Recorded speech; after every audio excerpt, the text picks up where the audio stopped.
네, 반갑습니다. 이두천의 머니가 머니입니다. 여러분들 그 재테크에 관심 많으시죠? 어떻게 내가 지금 재테크를 잘 하고 있는지, 그리고 나의 자산과 현금 흐름은 어떠한지 집에서 간단하게 한번 따라해서 체크해 볼 수 있는 거를 4분면을 그려서 한번 알려드릴 건데요. 우선 종이를 한 장 준비하시고요.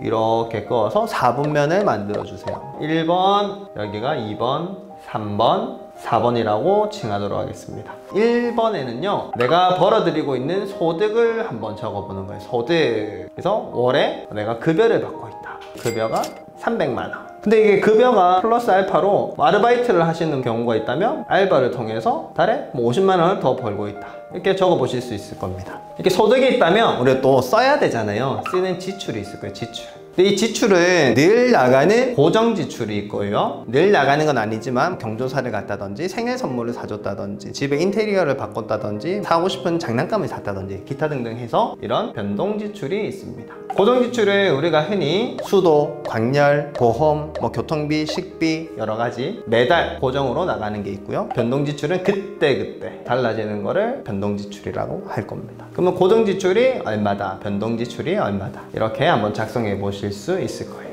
그리고 이제 세 번째, 여기는요, 자산입니다. 자산. 시간이 지날수록 가치가 계속 올라가는 거를 자산이라고 불러요. 또 자산이라는 거는 나에게 소득을 가져다 주는 거. 예를 들면은 어떤 주식을 샀어요. 이 주식에서 1년에 한 번씩 배당이 나온다. 그러면 나에게 소득을 주는 거잖아요. 아니면 내가 부동산을 샀는데 원룸을 사놨는데 원룸에서 임대 수익이 나온다. 그럼 나에게 소득을 주는 거잖아요. 네 번째는 부채라는 게 있습니다. 부채.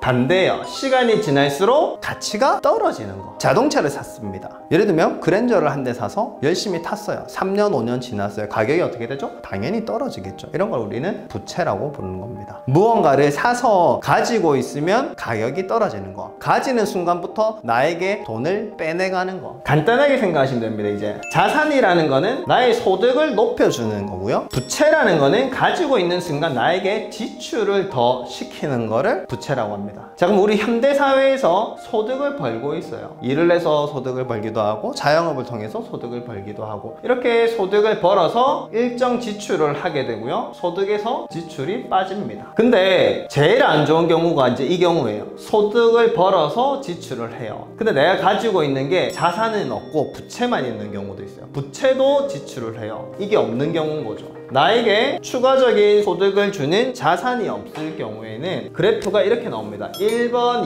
2번, 4번. 1번은 2번으로 날아가고요. 4번도 2번으로 날아가요. 근데 이런 경우가 지금 되게 많아요. 되게 힘들어 하세요. 매일 벌어도 남는 게 없어. 저축을 하고 싶어도 없는데 어떻게 해? 먹고 살려고 해도 돈이 없어. 이런 경우에는 어떻게 해야 될까요? 좀 개선을 해야겠죠. 소득을 더 많이 벌던지 투잡, 쓰리잡을 해서 돈을 더 많이 벌던지 아니면 지출 구조에서 내가 줄일 수 있는 거를 더 줄이던지 외식 여러 번 할 거 일주일에 한 번만 하고 사고 싶은 물건 좀 참고 이렇게 줄여야 됩니다. 그리고 부채 가지고 있으면 가치가 현저히 떨어지는 거, 가지고 있는 순간부터 돈이 나가는 거 이 끊어야죠. 이제 할부 거래하고 있고 신용카드 쓰고 있고 자동차 리스해서 타고 있고 이런 것들 끊어야 됩니다. 아파트 월세 살고 있으면 좀 더 싼 곳으로 옮겨야 되고 우리가 일반적으로 내가 지금 살기 힘들다 이런 경우에 사람들이 이런 그래프가 나타나고요. 좀 잘 산다, 굉장히 잘 살고 있다, 경제적인 안정감을 가지고 있다 이런 분들은 그림이 어떻냐면요, 이렇게 돼요. 소득이 있어요. 이분이 벌고 있는 소득이 있습니다. 만약에 월에 근로나 본인의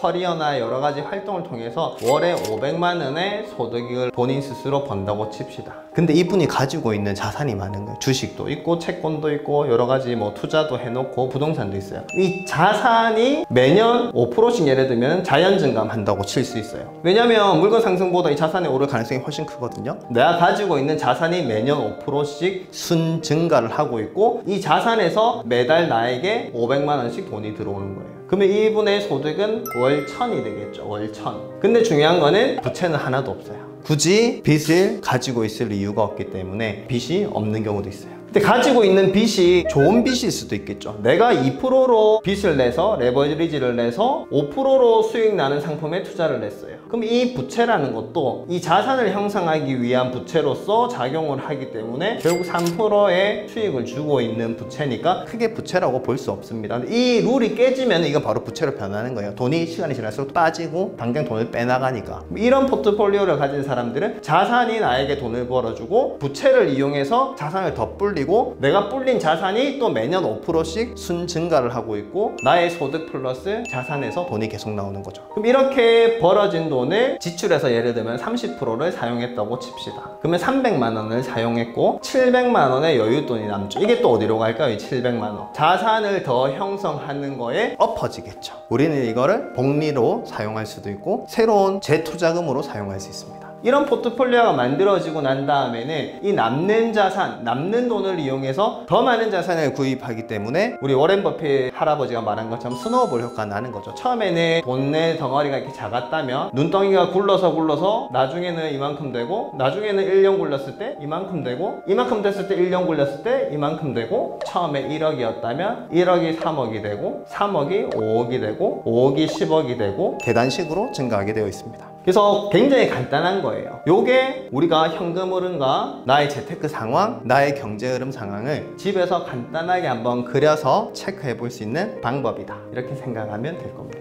그렇다면 소득에서 내가 어업할 수 있는 방안을 좀 더 생각해 볼 수 있을 거고 지출에서는 어떤 활동을 통해서 지출을 좀 더 줄여야 될까 이걸 생각해 보실 수 있을 거고 어떤 자산을 내가 공부를 해서 취득을 하고 앞으로 어떤 자산을 모아갈 것인가 생각하시면 될 거고요. 부채가 주로 왜 생기냐면요, 우리 불안에 의해서 부채가 생겨요. 예를 들면요, 지금 아파트 가격이 4억이라고 칩시다. 근데 이게 내 느낌에는 더 오를 것 같아요. 그래서 내 돈 1억을 넣고 3억은 대출을 했습니다. 왜냐면 남들이 다 사니까 막차라도 타야 되겠다라는 생각에 이걸 샀어요. 아파트를 4억짜리를. 그럼 나도 이제 자산이 생겼어 라고 생각하실 수도 있겠지만 만약에 시간이 지나서 나는 매달 이 3억 원에 대한 이 부채 이자와 원리금을 지출로 갚아내고 있어요. 근데 따로 내가 이 집에 살고 있는데 주거비는 많이 일반 월세 사는 것보다 많이 줄였다면 이 4억이 업돼야 됩니다. 시간이 지나서 1년, 2년 지났더니 아파트가 옆에 막 신규가 많이 생기면서 우리 아파트가 인기가 없어졌어요. 그래서 3억으로 가치가 떨어졌어요. 그럼 내 1억은 증발하게 되는 거고 은행에서 빌린 3억만 그대로 남는 거죠. 이건 순수 100% 부채입니다.